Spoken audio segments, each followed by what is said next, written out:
Welcome back. So, we are in week 3 of the MOOC course on management concept, and so far we have learned the classical era contributions related to the management thought. Now, these classical, neoclassical, and the modern school of thought are the modern history of management, as we have also learned the earlier practices of the management thought. So, after the classical era contributions, we are now in this video going to have a different perspective to evaluate the classical era contributions, which is a critical way to look at it. What are the lacunas or what are the specific points which are missing in these contributions? Today we are going to reflect on that perspective. So as we could see that the classical thinkers place a lot of emphasis on planning of the work, the technicality of the job, the principles of management, rationality principles and the logical behaviors. So the focus was too much on the productivity and rationality. So there were certain things that were missing in this whole process. The purpose of an organization seems to be very, very important, and also how the purpose or the goal attainment is achieved through this whole process of technicality and the logic and rationality. Now, when we are having a certain kind of vision to look at the work completion, that is through some clear authority, division of labor, different kind of principles that have been offered by the contributors in this classical era, and also the viewpoint of the formal structure. We have to look these contributions through a perspective of a critical evaluation, that how the scientific, administrative and the bureaucratic management have contributed in the field of management theory, while what they have missed. So we have to look at the contributions that were being made in the classical school of management thought through a critical perspective. That is, today we are going to reflect on the scientific management contribution, the administrative and the bureaucratic management in particular, that how these kind of contributions have missed some elements which are also very important to ponder thought upon. But let us first do a general evaluation of the classical era contributions in a nutshell. Now, we could say that the classical theories have really focused on rationalization, but they do not take sufficient account of personality factor. They paid a lot of emphasis on how the work has to be performed, what is the standard way to perform a work, what will be the standard tools and techniques that should be used while performing a job. However, in doing so, the focus from the person was not being paid attention to. So we could say that the personality factors, because not every individual is same. So when you are finding the standard way to perform a task, the people will be different. So this personality factor was not taken into account when we are trying to understand the scientific management. Moreover, when we talk about the general principles, which is related to all types of organizations, so even if it is a profit making organization or a non-profit making organization, but there are certain principles like principle of coordination, principle of scalar chain. These principles are applying into all types of organizations. However, the role of situation was not taken into consideration when this philosophy of principles of management was being proposed. Moreover, the psychological factors were not focused when the contributor was explaining the authority and subordinate relationship. Now, of course, how the person is thinking and how the person is reacting, moreover some emotional factors, they are very important. So the cognitive understanding of the situation and the cognitive reactions are also very relevant when we talk about any dynamics of a dyadic relationship. So when the authority and subordination is seen as a very important phase of an organization workflow, the psychological factor plays an equal role. But in these contributions that we have learned in the classical era, the psychological factors were not the main focus. Moreover, the social factors were also ignored. So generally and overall, we could say that in a classical era, the focus was more on productivity and rationality, while the emphasis related to the human conditions and the psychological and social factors, that was not being too much attention towards. Now, let us reflect upon each contribution particularly. So, if we see scientific management in particular, it gave the production managers a very dangerously high level of uncontrolled power. Of course, when you are, letting employer or a supervisor known that this is a standard way to perform a task and this is the maximum time a person can take to perform this task. Now, in this manner, there is a huge level of the power that is being in the hands of the supervisor. So if a person is unable to perform or to meet that time requirement, then it can go against the performer also, because there could be various reasons that the person could not perform. But since the managers have a standard way to gauge that performance, it gives them a lot of power, which is definitely dangerous from the viewpoint of performance evaluation, and of course can be, more strict and controlled environment to work with. Moreover, scientific management was also criticized to be a capitalist point of view, because the focus was too much on productivity and enhancing the production. So, whatever contributions were being made in the in the name of scientific management, so whatever contributions were made in the name of scientific management were inclined towards attaining the goal, completing the objective and performing the task. So we could say that it was more profit oriented perspective, wherein the employers are more and the supervisors are more inclined towards the task completion and finding the right way so that the task could be completed within the specified time and without wastage of the resources. So we could say that this is a more of a class. So we could say that this is more of a capitalist viewpoint, and optimizing methods of production by adapting labor to the needs of capital is what we could learn after the evaluation of the scientific management, and after learning the principles of scientific management, that this is where the scientific management philosophy revolves. Moreover, the Taylor's work was more concerned with the organizational labor than with the development of technology. So the Frederick Taylor was more emphasizing on how a person could perform the job, how he can work with the standardized tool, what will be the way to perform a task, how this task could be completed, how the instruction manuals can be designed so that the task could be completed. But it led to more emphasis on that how he can match the person with the job, rather than focusing more on developing the technology and improving the sophistication of the technology. So this is another criticism that came forward for the scientific management. Another criticism that came forward for scientific management, that the contributions may lead to de-skilling. Now de-skilling is somewhat that makes the skills obsolete. Now whatever skills that the people may have learned or whatever skills they possess will become obsolete and of no use when there is a standard way of operating a task is designed and being instructed by the organization. So it may result in de-skilling. That is another criticism which is again going to contribute back to the capitalist viewpoint, that it is going to be aligning with the strategies of the employer, that their main purpose is to enhance the productivity and the production process by rationalizing the whole process in itself. So that is also another thing. Moreover, division of labor may tend to specialization, and this specialization will in itself result in de-skilling related to the other skill that the people may learn, because by division of labor they will remain restricted to perform a specified job, that over a period of time they may learn specialization, but it will result in de-skilling related to the other skills that the labor knows and the labor was able to perform. So that is another criticism. Moreover, the philosophy did not much focus on the human behavior. For example, from the viewpoint of this productivity and rationality, we can say that the focus was too much on looking at human resources in an organization as a resource, that is something as a mechanic resource like machines, because he was an engineer by profession, and his viewpoint was also more engineered in that perspective, that how he can rationalize the whole process and how he can find some standard way to perform a job. But finding the best way to perform a task is not applied to humans, because humans are different, every individual is different. They may perceive that standard way of operation also in a different perspective. So that aspect was missing in these kind of contributions. Moreover, a very important concern that was related to to what extent the management should insist to finding that one best way.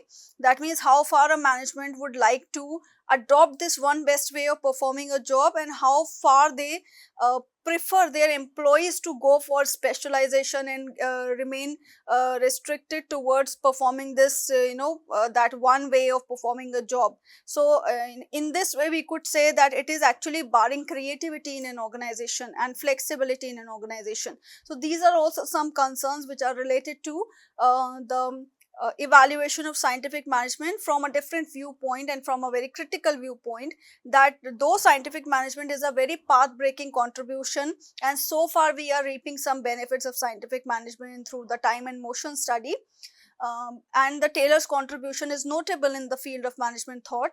However, these were certain lacunas that were there existing in the scientific management, and that is also very important to look towards, that we cannot just only look at the brighter side of our concept, but we also have to look at the other side of the coin that will tell us about the limitations of the concept as well. The next contribution of the classical era was administrative management, wherein Henry Fayol contributed 14 principles which are very popular, but the focus of those principles was too much towards the efficiency and profit above all. It was like the organization should have a system, a organized system in which the authority relationship with the subordination should match. There should be some order, there should be a fair focus was on the fair remuneration and to ensure justice and good treatment, but it was more focused towards how efficiency can be brought into the general management, and this is where the Fayol's contribution was also criticized. Moreover, the concept seems to be too rigid because it shows that the effectiveness should only be applied. Moreover, the concept seems to be too rigid because this kind of concept will only apply to a formal organization structure. Now, this order, this chain of command, this respect and this demand of subordination cannot function in an informal system or an informal structure. So, we could say that the administrative management contribution related to the principles of management or this whole concept of general management could not apply effectively in an informal setting. Thus, we could say that this may bring positive results when the structure is formal in nature. Moreover, since the contributions were based upon the experiences and observations of Fayol, so it lacks scientific perspective of the results, and the factual part was missing. So it was more unscientific. That was the point on which administrative management was criticized.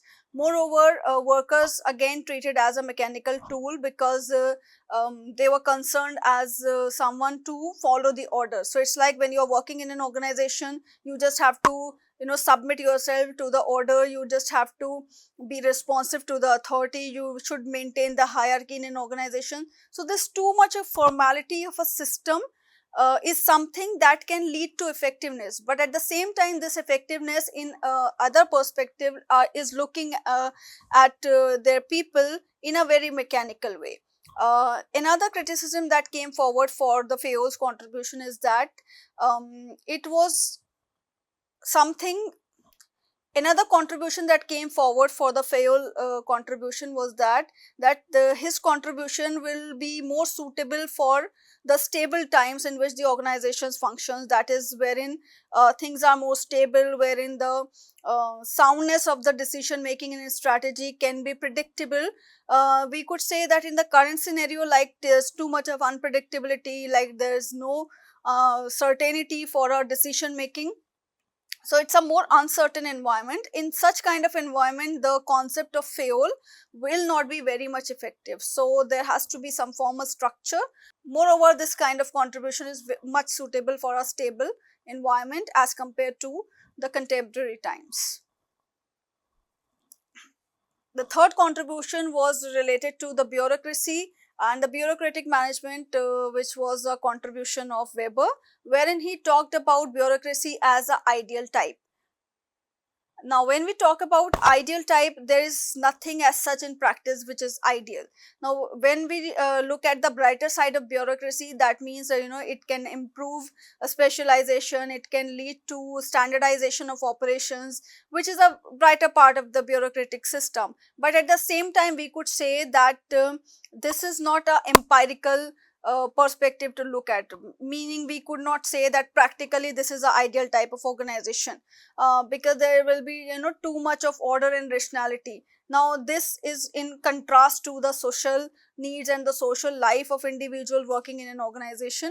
So to fulfill the social needs, introducing order and rationality is something which is critical in nature. Moreover, the officials may develop a dependence upon the bureaucratic status, symbols and rules, again which is a very critical aspect of understanding bureaucracies.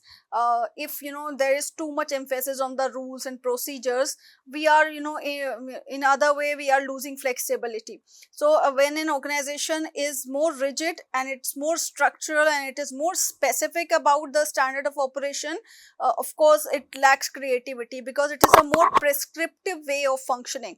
The organization actually prescribe rules, regulations to their employees, that this is how you're going to function, this is how what you're going to respond, this is how you're going to work in an organization. So herein the creativity of individuals is not much of use. It's like the people will have to actually just to function according to the needs of the organization as instructed, and therein they do not have the flexibility to think beyond those rules and regulations. So this is the aspect which has been criticized related to the bureaucratic management. Moreover, the position and the responsibilities in the organization can lead to the officious bureaucratic behavior, which obviously hampers the operational transparency. When there are too much of red tapeism, when there is too much of formalities, when there is too much of layering in an organization, of course it is going to create boundaries, it is going to create hurdles in the process of completing a task. Also when you are when you are about to discuss a policy, when you're going to plan something, so it will take a lot of time because of this bureaucratic nature in an organization. So the layers in an organization of bureaucracy is again going to increase the responsibilities in an organization. Obviously it is going to create more positions in an organization, but at the same time the operational functioning of an organization is somewhere impacted. Another criticism that came forward for the bureaucratic organizations was the impersonalization. Now when we talk about too much of prescriptive model of working and which is more mechanistic, so of course the psychological factors are ignored somewhere. So a person as an individual, they have their psychological needs, they have their social needs, they have a need to interact, they have a need to be heard, to be listened to, they have a need to be heard. So basically these are some factors that may impact the psychological growth of an individual also, because there could be certain kind of diseconomies of human which is related to the fatigue, their failures, they may have certain kind of conflicts. So this will be missing when we are more focusing towards the standard of operation and too much of standardization in an organization, and too much of rules and regulations. So the overemphasis on the process rather than the objective or the purpose for which the organization responsibilities are being designed. Because of these kind of hierarchies and this kind of strong control mechanism, it becomes easy for people to neglect the larger purposes for which whatever the small efforts people are making is being ignored.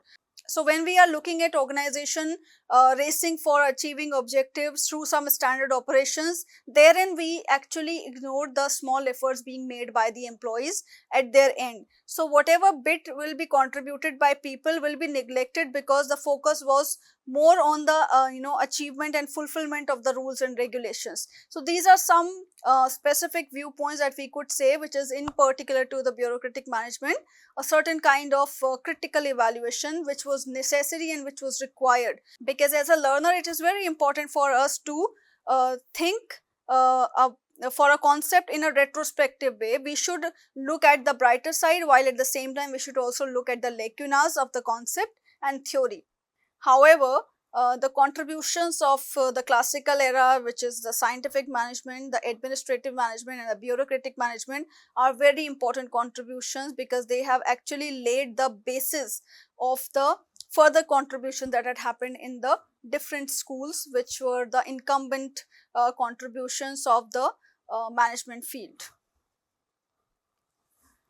So in a nutshell, we could say that the contributions of the classical era were the foundational philosophies and theories which has actually laid the path for the further developments in the field, but the lacuna of this era were also very important to be discussed, and these lacunas were actually those contributions that were being contributed in the further school of thought that we are going to learn in the coming week of the course. Thank you.